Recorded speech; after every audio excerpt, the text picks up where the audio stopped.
Bonjour, bienvenue dans la série sur la décohérence quantique.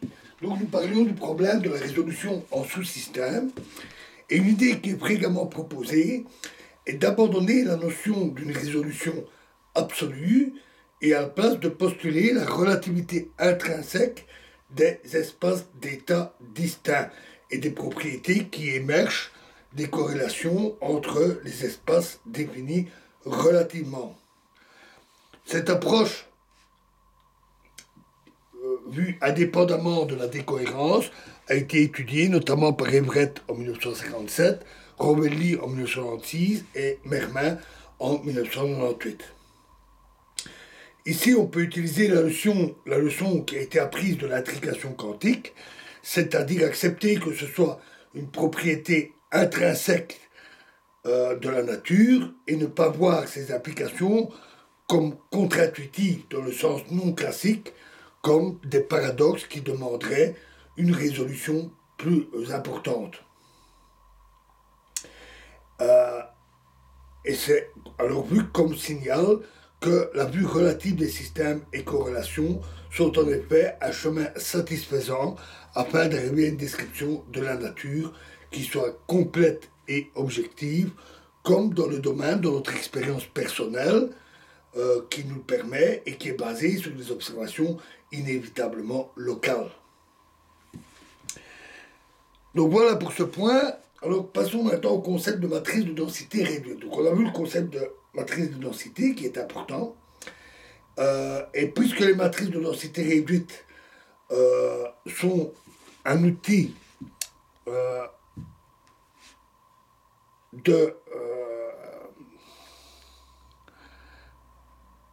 un outil fondamental de la décohérence, il est intéressant de résumer ces propriétés de base et leur interprétation. Alors, le concept de matrice de densité réduite est relié au tout début de la mécanique quantique. Par exemple, avec les travaux de Fury, de Landau ou de von Neumann. Dans le contexte d'un système de deux sous-systèmes intriqués dans un état pur de type EPR. Donc par exemple, un état comme psi égale psi plus 1 moins 2 moins 1 plus 2. Où les états plus moins pour 1, 2 sont les deux états plus et moins, par exemple des états de spin, des systèmes 1 et 2.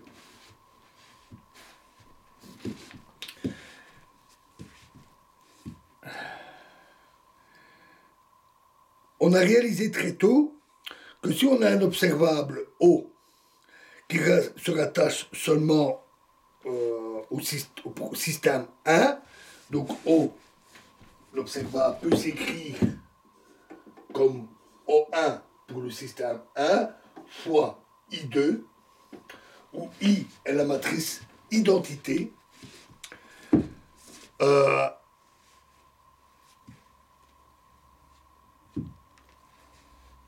Alors, la matrice de densité de l'état pur est donnée par ρ égale psi. Psi, et on avait vu sa description, elle conduit en utilisant une règle appelée règle de la trace. Et une trace, c'est très simple. Dans une matrice, vous avez les éléments diagonaux, vous faites la somme des éléments diagonaux, c'est la trace. Et on note également x, la moyenne d'une grandeur x, d'un observable x, dans un état superposé où il y a plusieurs possibilités. Et donc la valeur moyenne de cette grandeur. Et dans ce cas-là, la règle de la trace dit que O égale la trace de ρ fois O. Ça se calcule, ça se démontre assez facilement. Donc ça c'est simple. Et étant donné la règle de Born usuelle pour le calcul des probabilités, on a exactement les mêmes statistiques qu'avec la matrice de densité réduite ρ1 qui est obtenu en prenant la trace, mais seulement sur les degrés de liberté du système 2, puisqu'ils ne sont pas affectés par l'observable O1, c'est-à-dire les états plus et moins du système 2. On définit donc ρ1 comme la trace sur les états 2 de psi de la matrice densité, et c'est défini comme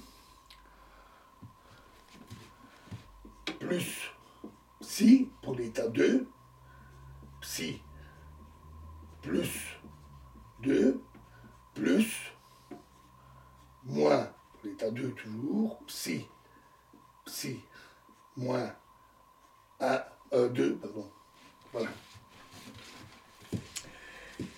Et on montre alors facilement que pour l'observable O, on a la moyenne O pour psi qui est égale à trace ρ est aussi égale à la trace de ρ1 O1.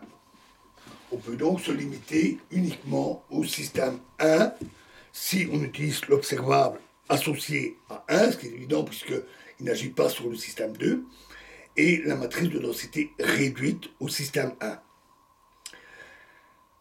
Ce résultat est valable en général pour tout état pur, psi égale somme sur i de alpha i phi 1, phi i 1, phi i 2, etc. jusqu'à phi i grand N. Pour grand N sous-système, une résolution du système en n sous-systèmes, et où les différentes ensembles d'états, phi i pour le système J, constitue une base d'état, c'est-à-dire une base orthonormale, pour le sous-espace de Hilbert correspondant à J, où J varie de 1 jusqu'à grand N. Pour tout observable qui se rattache seulement au système J et à celui-là seul, c'est-à-dire que l'observable peut s'écrire comme toutes des matrices identités, jusqu'à ij-1, un certain observable pour le système J seul, ij plus 1 jusqu'à i grand N.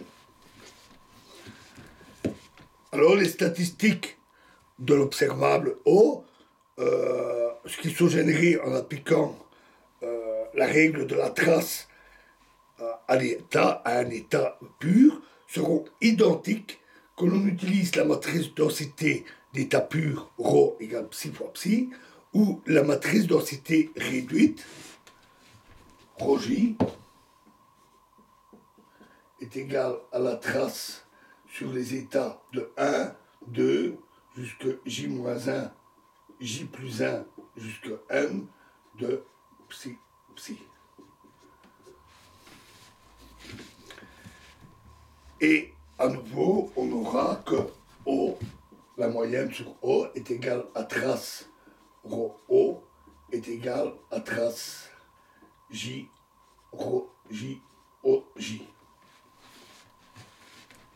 C'est évidemment pratique, puisque si on a un système qui est plongé dans un environnement très complexe et qu'on a un observable relié à ce sous-système, par exemple la fameuse température de l'eau, j'avais pris un exemple, on peut alors appliquer une matrice de densité réduite qui ne s'occupe que de l'état de l'eau, indépendamment des autres, de l'état du reste, et calculer la valeur de cet observable, par exemple la température, pour ce sous-système avec sa matrice de densité réduite. Voilà, alors dans la suite, on verra, la prochaine vidéo, on parlera plus de l'usage de la matrice de densité réduite et de son interprétation. Je vous remercie.